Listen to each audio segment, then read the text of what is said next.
अस्सलामुअलैकुम, मेरा नाम है रिहानुल्लाह और आप देख रहे हैं मेरा YouTube channel education info with Rihan. जैसा कि आप जानते हैं, हमारे इस यूट्यूब चैनल का मकसद मुख्तलिफ कॉलेजेस यूनिवर्सिटीज़ में दाखिला लेने के लिए मालूमात बर वक्त आप तक पहुँचाना है। तो अगर आप भी किसी कॉलेज या यूनिवर्सिटी में दाखिला लेना चाहते हैं तो आप हमारे इस चैनल को सब्सक्राइब करें, वीडियो को लाइक करें ताकि आप तक बर वक्त मालूमात पहुँचती रहें। तो आज मैं आपको अपने इस चैनल की वसातत से बताते चलूँ कि पीएफ कॉलेज मरी में 8th क्लास के एडमिशन ओपन कर दी गए हैं। तो अगर आप 7th क्लास पास कर चुके हैं तो ये आपके लिए मुफ्त तालीम के अलावा आप अगर पीएफ में बतौर अफसर, ठीक है, आपके लिए एक बेहतरीन मौका है। तो अगर आज की वीडियो में मैं आपको बताऊंगा कि इसके लिए कौन कौन से बच्चे अप्लाई कर सकते हैं, इसका टेस्ट कैसा होता है, एज लिमिट क्या है और लास्ट में इसका सिलेबस क्या है। तो अगर आप या आपके कोई अजीज़ो अकारब पीएफ को ज्वाइन करना चाहते हैं तो आपने वीडियो अंत तक लाजमी देखनी है ताकि आपको मुकम्मल मालूमात मिल सकें। तो शुरू करते हैं आज की वीडियो। तो सबसे पहले हम बात करेंगे कि पीएफ जो आपको फ्री फैकल्टीज़ प्रोवाइड करती है उनके बारे में। तो उनमें सबसे पहले आता है रेजिडेंट यानी आपकी रिहाइश, उसके बाद एजुकेशन आपकी तालीम, फूड आपकी खुराक, मेडिकल, यूनिफॉर्म आपका, बुक्स, स्टेशनरी और उसके अलावा स्पोर्ट्स के इक्विपमेंट वो सब आपके लिए फ्री होते हैं।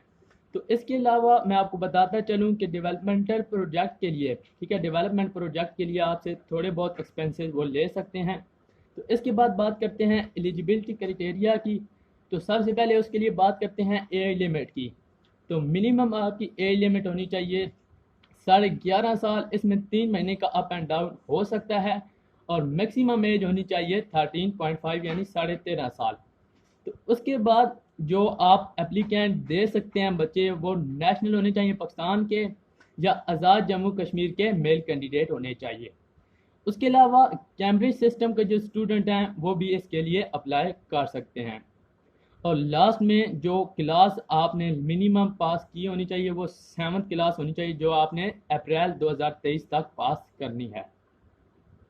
तो जैसा कि सबसे पहले आपका रिटन टेस्ट होता है तो उसके बारे में मैं आपको डिटेल आगे बताऊंगा, लेकिन आपको मैं थोड़ी सी गाइडलाइन देता चलूँ कि उस रिटन टेस्ट के बाद आपके कौन कौन से टेस्ट होते हैं। तो उनमें सबसे पहले आपका मेंटल टेस्ट लिया जाता है, उसके बाद मेडिकल टेस्ट होता है, फिर इंटरव्यू होता है और फिर फाइनल मेडिकल टेस्ट होता है। और जो फाइनल सिलेक्शन होती है आपकी, स्टूडेंट जो सिलेक्ट होते हैं वो मेरिट की बेसिस पर होते हैं, खास मेरिट की बेस पर। तो इसके अलावा जो सिलेक्टेड कैंडिडेट होते हैं तो उनकी जो लिस्ट है वो उनकी कॉलेज की ऑफिशियल वेबसाइट पर अवेलेबल हो जाती है। तो अब बात करते हैं सिलेक्शन प्रोसीजर की। तो आपकी सिलेक्शन के लिए बेसिकली इसे 3 फेजेज में डिवाइड किया गया है। तो पहले फेज में आते हैं इंटेलिजेंस टेस्ट, ठीक है, एंट्री टेस्ट, उसके बाद initial medical and initial interview. जबकि फेज़ 2 में आता है जो फाइनल बोर्ड इंटरव्यू होता है, वो फेज़ 3 में आता है फाइनल मेडिकल एग्जामिनेशन। तो इसके बाद बात करते हैं इनकी डिटेल की।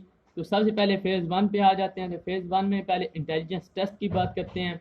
Eight first candidates are required to appear in the intelligence test. सबसे पहले आपने इंटेलिजेंस टेस्ट में अपीयर लाजमी होना है। The intelligence test comprises of multiple choice question. जो आपका इंटेलिजेंस टेस्ट होगा वो एमसीक्यूज बेस्ड पे होगा। This will be e test in electronic test to be attempt by the candidates on computer. या आपसे कंप्यूटर्स पर लिया जाएगा एमसीक्यूज बेस्ड जो आपका टेस्ट होगा, इससे आपकी आईक्यू का पता चलेगा। उसके बाद बात करते हैं एकेडमिक टेस्ट या फिर आपका एंट्री टेस्ट की। Candidates qualifying for the intelligence, जो कि इंटेलिजेंस टेस्ट पास कर लेंगे, are required to appear for the academic test. उसके बाद आपको एंट्री टेस्ट के लिए अपीयर होना पड़ेगा। Academic test comprises multiple choice question. इसमें भी आपके पास एमसीक्यूज होंगे, ठीक है, जो कि 4 सब्जेक्ट के होंगे, मैथ के, जनरल साइंस के, इंग्लिश के और उर्दू के। उसके अलावा the test is to be attempted by the candidate on computer. ये टेस्ट भी आपने कंप्यूटर्स पर ही देना होगा। उसके बाद बात करते हैं मेडिकल टेस्ट की। तो जो स्टूडेंट्स इनिशियल इंटरव्यू टेस्ट, उसके अलावा एकेडमिक टेस्ट जो पास कर लेंगे तो उन्हें मेडिकल टेस्ट के लिए बुलाया जाएगा। मेडिकल टेस्ट में बेसिकली आपके, ठीक है, डिफॉर्मिटीज़ यानी आपकी हड्डियां चेक की जाएंगी, हाथों की, पैरों की, उसके अलावा आपकी चेस्ट हाइट, उसके अलावा आप में कोई डिफेक्ट नहीं है विजन का, या आपका कलर ब्लाइंडनेस यानी नज़र वगैरह आपकी अगर कमज़ोर है ठीक है, तो उस केस में वो आपको नहीं रखते, तो इसलिए पहले आपका मेडिकल टेस्ट लेंगे। तो जो स्टूडेंट्स, ठीक है, जिनकी नज़र 6/6 है, वो सिलेक्ट हो सकते हैं। जो कैंडिडेट्स ग्लासेस पहनते हैं तो वो अप्लाई ना करें, क्योंकि उन्हें सिलेक्शन नहीं होगी। तो उसके अलावा जो आपका ऑफिसर पीएफ मेडिकल ऑफिसर आपका टेस्ट ले रहा होगा, तो उसका जो फैसला होगा वो हतमी होगा, उसके खिलाफ आप अपील नहीं कर सकते। अब बात करते हैं फेज़ 2 में फाइनल बोर्ड इंटरव्यू की। तो जो कैंडिडेट्स, ठीक है, फेज़ 1 में पास हो जाएंगे, ठीक है, the candidate is asked question, तो उन्हें से क्वेश्चन किए जाएंगे about the basic general knowledge and the subject knowledge, आपसे सब्जेक्ट के बारे में, उसके अलावा जनरल नॉलेज के बारे में आपसे क्वेश्चन करेंगे। तो इससे वो the board evaluates the candidate personality, character traits, expression, emotional stability और कॉन्फिडेंस। उससे आपका वो करेक्टर, आपकी पर्सनैलिटी, उसके बाद आपके एक्सप्रेशन और आपका कॉन्फिडेंस वो इससे मालूम करते हैं। तो अब बात करते हैं फेज़ 3 की, जो कि फाइनल मेडिकल एग्जामिनेशन की है। तो उसमें अगर आप जो कैंडिडेट फर्स्ट और सेकंड फेज़ दोनों क्लियर कर लेते हैं, तो उन्हें इस्लामाबाद, लाहौर, सरगोदा और कराची में फाइनल मेडिकल टेस्ट के लिए बुलाया जाता है। इसमें वो आपको basically thoroughly according to the requirement आपको थोरली चेक करते हैं, ठीक है, फ्लाइंग ब्रांच की रिक्वायरमेंट के मुताबिक। तो जो मेडिकल बोर्ड, ठीक है, उनका डिसीजन जो होगा वो फाइनल होगा, उसके खिलाफ आपकी अपील नहीं सुनी जाएगी। उसके अलावा बात करते हैं फाइनल सिलेक्शन की। तो जो कैंडिडेट्स फाइनल मेडिकल एग्जामिनेशन भी क्लियर कर लेंगे, तो वो ओपन मेरिट लिस्ट में शामिल हो जाएंगे। तो उन्हें कॉल अप लेटर, ठीक है, उसके साथ ज्वाइनिंग इंस्ट्रक्शंस आपको भेज दी जाएंगी, ठीक है, जो कि सिर्फ और सिर्फ सक्सेसफुल कैंडिडेट्स को भेजी जाएंगी। तो अब बात करते हैं टेस्ट सेंटर की। तो सबसे पहले जो आपके एंट्री टेस्ट के सेंटर होंगे वो होंगे क्वेटा, कराची, हैदराबाद, सखर, रावलपिंडी, मुजफ्फराबाद, गिलगित, मियांवाली, पेशावर, एबटाबाद, डीआई खान, लाहौर, मुल्तान और फैसलाबाद। उसके बाद बात करते हैं बोर्ड इंटरव्यू की। तो क्वेटा वालों का क्वेटा में ही होगा, कराची, हैदराबाद और सखर वालों का कराची में होगा, जबकि रावलपिंडी, मुजफ्फराबाद, गिलगित और मियांवाली वालों का रावलपिंडी में होगा, पेशावर, एबटाबाद और डीआई खान वालों का पेशावर में होगा, लाहौर वालों का लाहौर में, मुल्तान वालों का मुल्तान में और फैसलाबाद वालों का फैसलाबाद में ही होगा। तो उसके बाद बात करते हैं फाइनल जो पीएफ मेडिकल है। तो उसके लिए क्वेटा और कराची दोनों के जो कैंडिडेट होंगे उन्हें पीएफ हॉस्पिटल फैसल कराची में बुलाया जाएगा। तो उसके अलावा जो इन तमाम के होंगे रावलपिंडी और पेशावर में जो इंक्लूडेड हैं, तो उन्हें पीएफ हॉस्पिटल इस्लामाबाद में बुलाया जाएगा, जबकि लाहौर, मुल्तान और फैसलाबाद के जो स्टूडेंट्स होंगे तो उन्हें पीएफ हॉस्पिटल लाहौर या सरगोदा में बुलाया जाएगा। अब बात करते हैं उनके एंट्री टेस्ट और सिलेक्शन शेड्यूल की। तो उनकी जो एडवर्टाइजमेंट है न्यूज़ वगैरह में, ठीक है, वो 13 अगस्त से जारी कर दी गई है।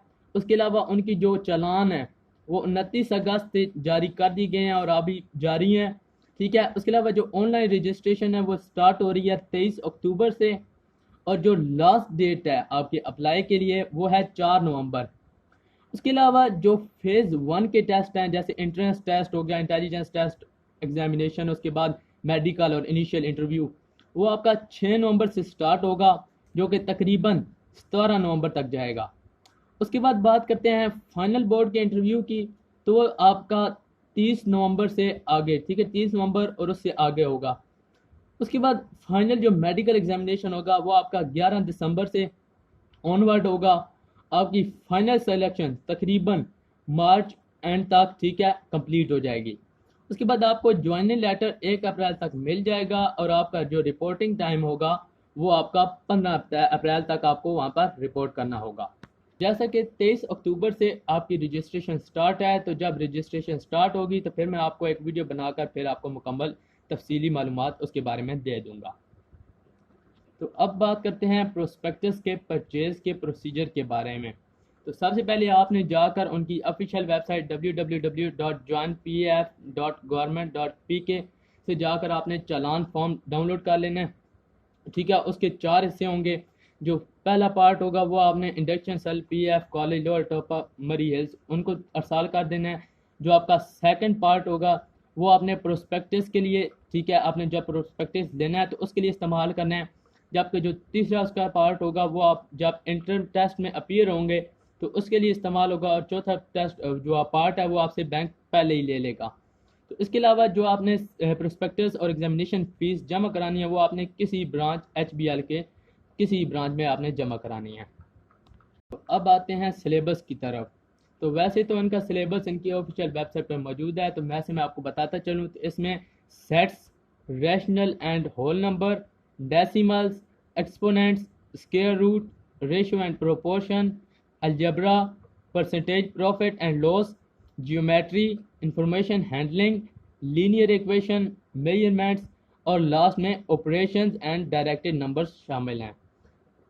जनरल साइंस के सिलेबस में humans, plant organ system, transport in man and plant, reproduction in plants, environment and feeding relationships, water, light, air, structure of an atom, physical and chemical changes and processes, matter and its properties, some common gases, force, work and machines, transmission of heat, dispersion of light, sound and sound waves, circuits, electronics, उसके बाद current and magnetism, atmospheric pressure, earth, space and oceans शामिल हैं। तो अब बात करते हैं English के सिलेबस की। तो इंग्लिश में सबसे पहले आपसे 7th क्लास के जो आपके एक्सरसाइज क्वेश्चन होंगे टेक्स्ट बुक के वो आपसे पूछेंगे। उसके अलावा जो मल्टीपल चॉइस क्वेश्चन होंगे उनमें आपसे ग्रामर की जो चीज़ें पूछेंगे उनमें सिंगुलर, प्लूरल, उसके बाद feminine, correction of spellings, tenses, the use of tenses, sequences of tenses, filling in the blanks with articles, prepositions, adjectives, adverbs, regular and irregular verbs. ठीक है, उसके अलावा infinitives, vocabulary, sentence correction, parts of speech, punctuation and direct and indirect narration. ठीक है, kinds of pronouns, active and passive voice, word meaning, synonym, antonym और idiom और proverbs ये शामिल होंगे। तो उर्दू में आपसे ज़ुबान बयान पर तफसीली सवालात, मुहावरात, ज़रबुल मिसाल, मुरक्कबात का दुरुस्त इस्तेमाल, उसके बाद जुमलों लफ्ज़ों की दुरुस्तगी, मुज़क्कर मुअन्नस, अल्फाज मायनी व जमा, मुतरादफ, मुतज़ाद। ठीक है, एराब, उसके अलावा इसम, फ़ेल और हर्फ की शनाख्त। ग्रामर में आपसे उर्दू के कौमी निसाब से 7वीं जमात के असबाग में सवालात जो होंगे वो आपसे पूछे जाएंगे। तो अब बात करते हैं सैम्पल पेपर की। तो वैसे उनका जो सैम्पल पेपर है उनकी वेबसाइट पर मौजूद है। वैसे मैं आपको एक नज़र दिखा देता हूँ। तो ये आपका सबसे पहले इंटेलिजेंस टेस्ट है, वर्बल, नॉन वर्बल। उसके बाद ये आपका मैथ का सैम्पल पेपर है। उसके बाद ये आपका जनरल साइंस का है, और फिर इसके अलावा ये इंग्लिश का है, ये उर्दू का है। उसके अलावा ये आपके सामने एक चालान फॉर्म का नमूना आपको पेश कर देती हैं। तो उम्मीद है आपको हर चीज़ समझ आ गई होगी। अगर आपको वीडियो पसंद आई है तो चैनल को सब्सक्राइब करें, वीडियो को लाइक करें, इसके अलावा वीडियो को शेयर करें ताकि आपके दोस्तों तक भी मालूमात पहुंच सकें। शुक्रिया।